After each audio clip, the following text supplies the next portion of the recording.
Have you ever been in a situation where you knew what the right thing to do was, yet you ended up doing the opposite? Such patterns of behavior bear different names: procrastination, apathy, cowardice, laziness. All of them are generally perceived as bad. Most people would hate themselves for inaction when there is a rational justification for something that must be done. I myself suffer from this disease. Yesterday I was postponing the work on this YouTube video till the very last moment, when I realized that I already had given myself a sleepless night because of not starting earlier. And only then did something in me click and I managed to focus. This action of postponing is a very nasty thing. It ruins my daily routine each time it takes control over me, disrupts my sleep, and brings a lot of negative feelings. And yet, although it is completely irrational, it sometimes feels as if this organizing force that is supposed to prevent such a state of being is just not there. Write in the comments if you recognize yourself, at least partly. There are multiple practical solutions to these kinds of problems: psychotherapy, tons of self-help content. In this video I'd like to focus not exactly on the solutions, but rather on observation of how such states of mind manifest in people, as suggested by Aristotle in his Nicomachean ethics. I generally stick to a more philosophical approach to life, so I truly believe that observation itself may often be a catalyst for change. Here we'll briefly discuss his classification of what is called the deficiencies of character: Enkrateia, Akrasia, and vice. By the end of the video you'll get a convenient method for classifying your own and other people's flaws of character, and you will potentially be able to track these deficiencies more effectively and say no to them in a more deliberate manner. What is a virtuous person? Without going into much detail, it would be fair to say that a virtuous person is one who, having decided what is right, does not struggle with inner pleasures that urge them to act otherwise. This is what we just discussed. We'll consider a person virtuous if they are capable of performing an act that they have rationally chosen without being distracted by laziness, apathy, procrastination, etc. All the other cases will be marked by a particular type of deficiency of virtue. Aristotle presents 3 of them. The first one is Enkrateia, literally from Greek meaning in power. It is a state in which a person experiences impulses or temptations toward wrong actions,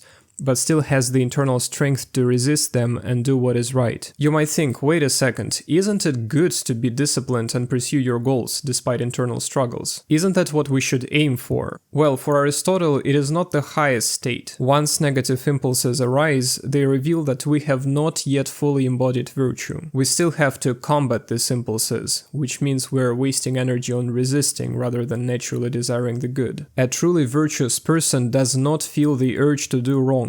He naturally strives towards good and reasonable actions. In my case, Enkrateia is reflected in my struggle with making a YouTube video. At first I hesitate, but eventually I manage to fight the impulse and do what I should. A person characterized by Enkrateia often experiences temptations to overeat, skip training, be unfair to others, or neglect work, but they have enough internal strength to hold themselves together and do what is needed. The second deficiency, which is already worse, is Akrasia, literally meaning without power. I guess this is the most common one. Akrasia is characterized by a failure to pursue what our reason dictates, and by succumbing to momentary pleasures. When I could not fight my procrastination at first, I acted like an acratic person would. A purely acratic person is someone who constantly fails to act according to reason in moments of weakness, even if they still wish to change or improve. I can think of an example in Dostoevsky's Crime and Punishment, Semyon Marmeladov. He was an alcoholic driven by irrational impulses that eventually destroyed his family and himself. Yet he acknowledged that he was weak and wrong in his desires, and actually wanted to improve, but repeatedly failed. This deep psychological irritation, understanding of one's miserable position in life in combination with inability to act,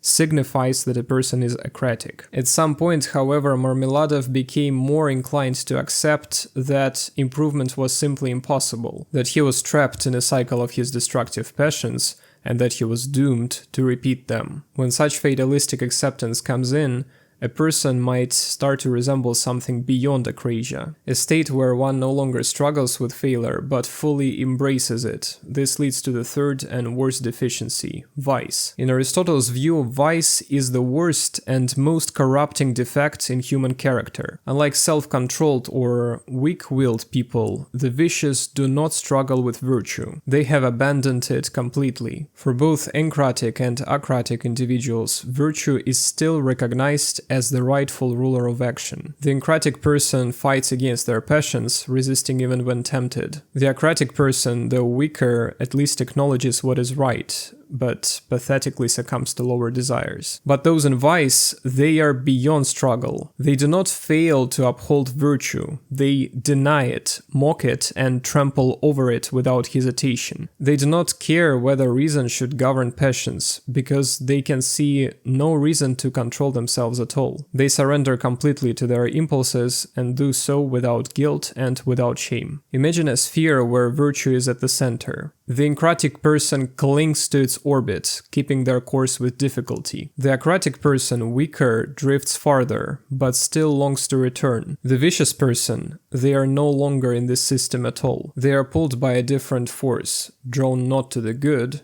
but to their own warped, insatiable desires. While the first two, however weak, still aspire towards what is right, the vicious deliberately reject it. They chase power, pleasure, and self-interest, with no regard for anything higher. Aristotle warns that such people would betray, deceive, or destroy anything in their path if it serves their ambitions. Their existence becomes an endless, frenzied hunger, and no matter how much they consume, it is never enough. Think about Walter White from Breaking Bad. He starts with hesitation, convincing himself that all his crimes are for his family's survival. But over time his justifications fade, he stops doubting, stops making excuses. He fully embraces vice, pursuing power and dominance for their own sake, no longer needing a moral cover. Now that we've explored Aristotle's classification of moral deficiencies, Enkrateia, Akrasia, and vice, you might be wondering, where do I stand? The truth is, most of us exist somewhere between Enkrateia and Akrasia, struggling with impulses, sometimes overcoming them, sometimes giving in. And that's normal. Aristotle didn't believe that people are fixed in one category forever. Instead, he saw character as something flexible, shaped by habit and conscious effort. So the real question is, which direction are you moving toward? Are you fighting your impulses and slowly moving toward virtue? Or are you letting yourself slide deeper into akrasia and stagnate? As we've seen, there is a point where moral weakness turns into something much worse, when a person stops struggling and fully embraces self-interest over everything else. If this video made you realize some of these tendencies in yourself, don't just let this realization sit.